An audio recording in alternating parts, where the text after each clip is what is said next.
After a tumultuous week for Australian football, it was relieving to have a weekend of a league action to distract us from the off-field drama that followed the win against Syria.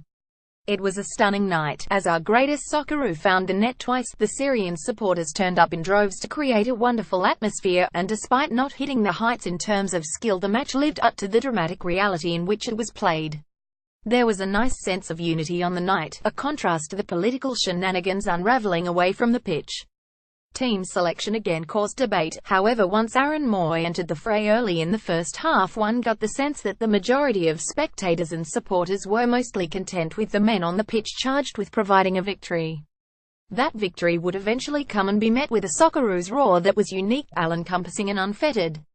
When in full flight and winning, the Socceroos do something special to our football community. They create a brotherhood, a sense of pride and passion that can only be achieved with a national team in a truly global sport. They make us feel part of something special and give us a sense of belonging and community often craved in everyday life. Unfortunately for all of us, the remainder of the Australian football landscape is essentially one of division, animosity and bitter feuding. It is either a case of a collection of bitter, selfish and egotistical people all being coincidentally drawn to a particular sport at the same time, or the fact that the structures and governance around football are open to power-broking and adversarial by design. I lean towards the latter. From top to bottom, from CEO to the casual league fan, there are deeply ingrained divisions in our game that define who we are as a collective, and it is tough to cite examples of collegiality and bipartisanship. The standoff between the FFA and the league clubs over voting representation and their weight of say in a truly democratic governance structure has exposed some petty behavior. Rumors of deals done, reneged at the 11th hour, and stubborn state federations refusing to relinquish their dominant position for a grander, long-term vision of the game have been embarrassing. As Stephen Lowy and David Gallop dig their heels deeper and deeper into the quicksand, the embarrassment has reached the point of a proposed FIFA normalization committee, whose task it will be to make decisions for the profitability, sustainability and future growth of the game in this country. I thought that was our job. If we could just get the little kids in the sand pit to work together and build a castle for the benefit of all, we would need this outside assistance. If this isn't enough to derail the faith of some, the farcical situation surrounding Ange Postecoglou's tenure at the helm presents a similar example of ingrained division. In short, Postecoglou looks like a man mistrusting of his employers. Someone unwilling to engage in dialogue around his approach to team structure and selection, and a manager growing increasingly bitter and frustrated at the public's skepticism towards him. He appears genuinely disappointed by the tarnished final year of his reign.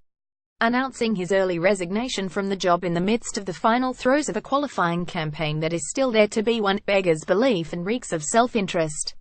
The subsequent statements from both the FFA and Postecoglou himself failed to clear up the matter, and the path beaten to the door of Graham Arnold and other candidates highlighted how farcical things had become. The inherent divisions in our game extend well beyond the FFA walls, with Fox Sports commentators Robbie Slater and Mark Bosnick accused of undertaking an agenda-driven media campaign to drive the manager from his position. I'll pass no judgment there and leave that for others to decide. However, the bravado of all parties involved creates a very bad tone at a crucial time. The sort of mindset this creates in a Socceroos team about to embark on a trip to Honduras can only be guessed at. The warring parties seem to be thinking quite lucidly about their positions, reputations and futures, yet very little about what is the best thing for the Socceroos right now.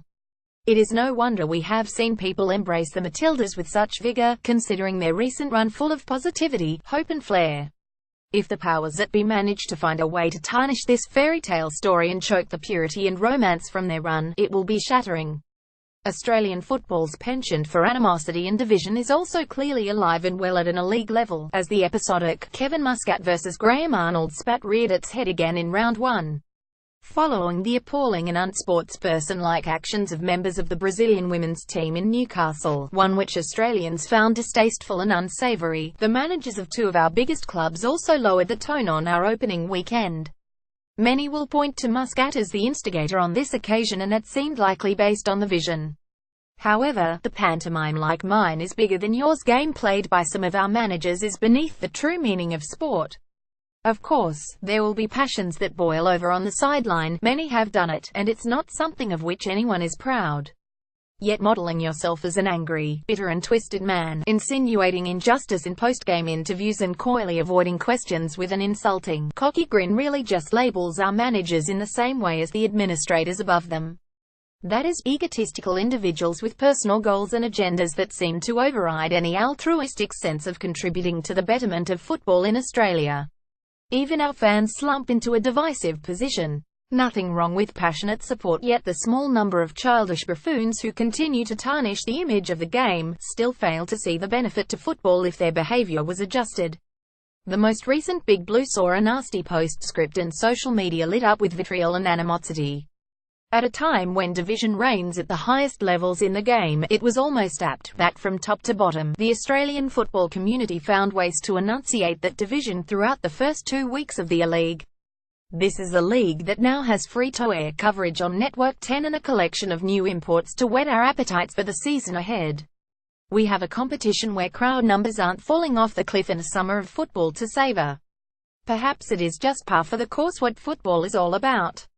Division may be the thing that defines and regenerates the game. Tension and power play between administrators, managers, media and fans might be the thing that makes us tick. Or perhaps this is all pathetic infighting and bravado, dished out by a group of people without a care in the world for the future of the game or the plight of the Socceroos.